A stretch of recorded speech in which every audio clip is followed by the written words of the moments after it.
Hello friends and welcome back. This is the first in a series where I'm going to talk about my favourite children's books of 2022. So for those of you who don't know, I'm a children's bookseller and it's a job that I love, and it means I get to read lots of children's and YA books throughout the year. And of course, I have opinions on those books. So in this video, I'm going to talk about my favourite junior fiction. That is sort of like before middle fiction, so anything targeted to children under the age of say 7 or 8. I'm also going to do a video on my favourite middle fiction as well as my favourite YA of the year. Before we jump in though, I want to do a quick disclaimer, and that is that these books that I'm going to be talking about in these videos are my personal favourite as a reader, as well as books that I would recommend. So I would very happily recommend all of the books that I'm going to be talking about in these videos.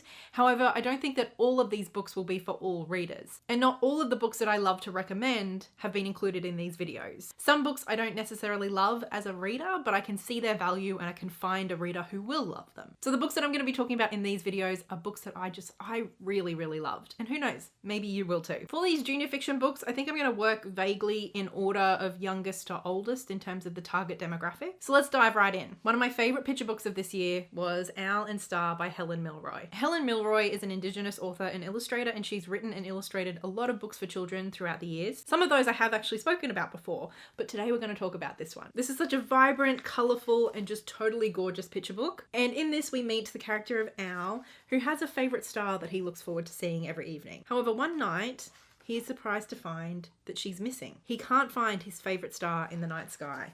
And so this story is about him going on a little quest to try and find her and put her back in her rightful place in the sky. I just absolutely love it. It's gorgeous. It's got like, you know, some good adventure, some like solid stakes, but it's also just so heartwarming. I just adored it. The only non-fiction book I've included in this video is Come Together by Isaiah Firebrace.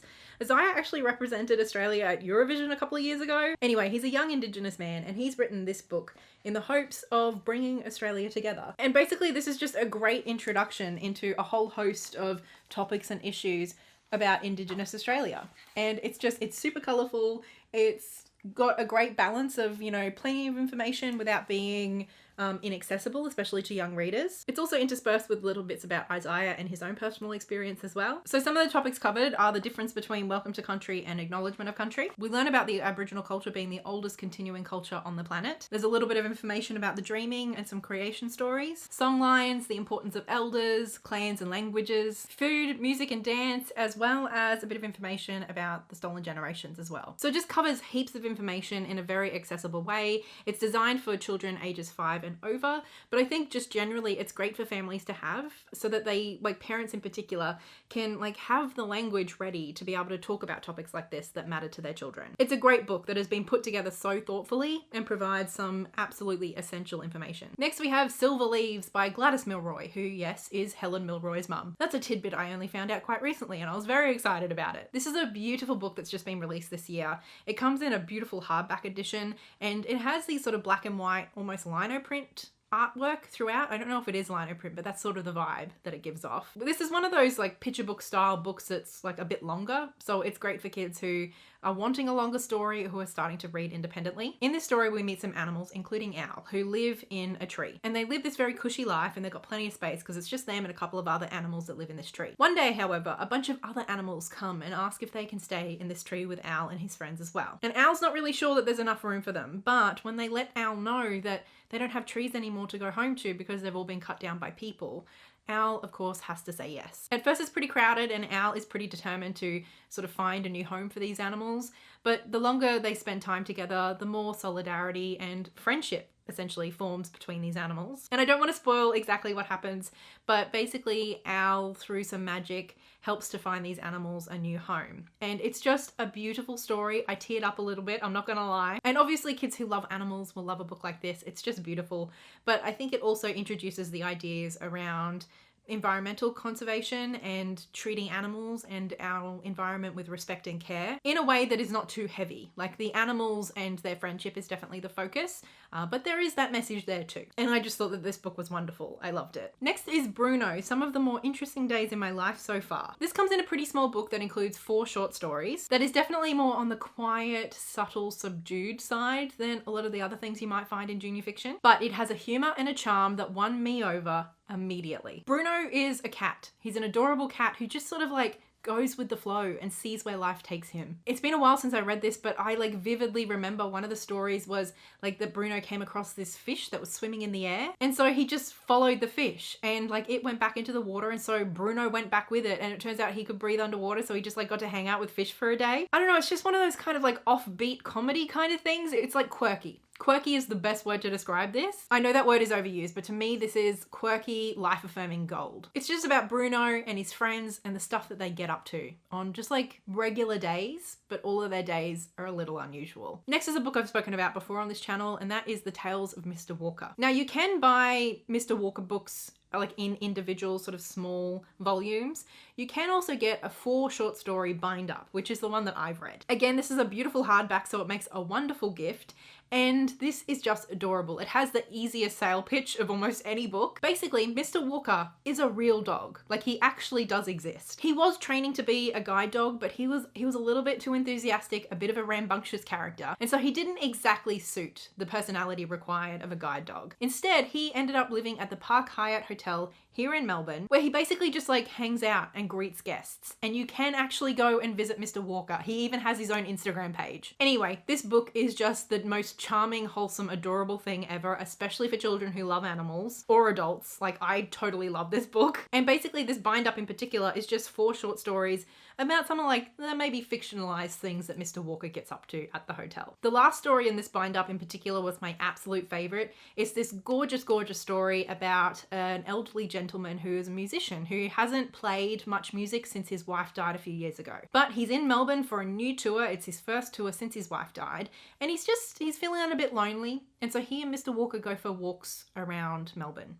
It's so cute, and they just become really, really good friends. And it's just the most wholesome, adorable thing ever. I love it. Okay, now we're properly into the chapter books. This is Little Gem. This is the first in a new series. I've only read the first one, but I adored it. In this story, we meet a young witch named Gem, and we meet her when she's at her little witch school and she's preparing for an exam. She doesn't always feel very confident in her abilities, so she's practicing a transporting spell and she's trying to move from one classroom to the next. However, she accidentally transports herself many, many miles away and 100 years into the future instead. So she finds herself in this little seaside town, and it turns out the people of this town are actually really in need of the help of a witch. There's a little bit of a mystery going on, and Gem, she doesn't really know how to get home, and she doesn't really want to go anyway. She didn't really like her school very much. So she figures while she's stuck here, she might as well start helping the locals. And in doing so, she makes some wonderful friendships, and it's essentially about her finding her place in the world. And it's so cute. There are some cute little illustrations throughout, but this is definitely more of a chapter book for newly independent readers, I'd say. But it's also a great one to read aloud together as well. It's marketed for 7+.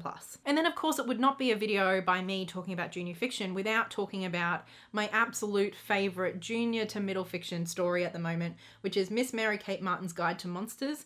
This is the first book. I'll show you the actual covers because this is just a proof. This series is targeted to readers aged 6 to 10, so it definitely is sort of like a crossover to middle fiction, and I just adore it. I love Mary Kate. She's probably one of my favorite characters that I've read this year. Basically, Mary Kate's mum is an archaeologist, and she often gets called out to different places around the world to investigate the historical significance of different artifacts or landmarks. Usually because there's some development happening that some people don't agree with, or something's just going on that isn't quite right. And so an archaeologist is called out to see if she can lend any further insight into what might be happening. Mary Kate, her young daughter, often suspects that something a little bit more is happening. Something a little bit magical, a little bit unusual.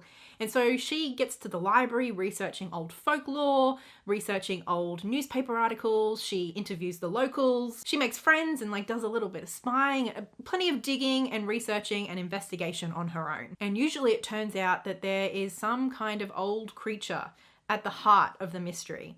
And there is a lot of uncertainty and fear around this creature, but Mary Kate just offers such a beautiful lens of compassion and understanding towards these creatures. So yes, this is a series about monsters, but it's not scary whatsoever. Mary Kate is just such a wonderful protagonist to read about. She's quite an anxious young girl, and so we see her struggle with certain things, especially around social anxiety, and she has some sort of checking behaviors and patterns that she likes to follow to feel safe. But we also see her actively sort of managing her anxiety and self-soothing as well. And so although her anxiety is not the main part of the book, that just casually being in there as representation both of like struggling with something, but also of managing it, I think is just such a wonderful feature in this book. There's also a pretty strong message about environmentalism and taking care of the environment through both of the books so far. Again, I wouldn't say that this is like climate fiction for kids or anything like that, but it's definitely like it's there. In the first book, for instance, an old well is being dug up and being replaced with a car park for the new big shopping centre. In the second book, we head off to the Greek islands,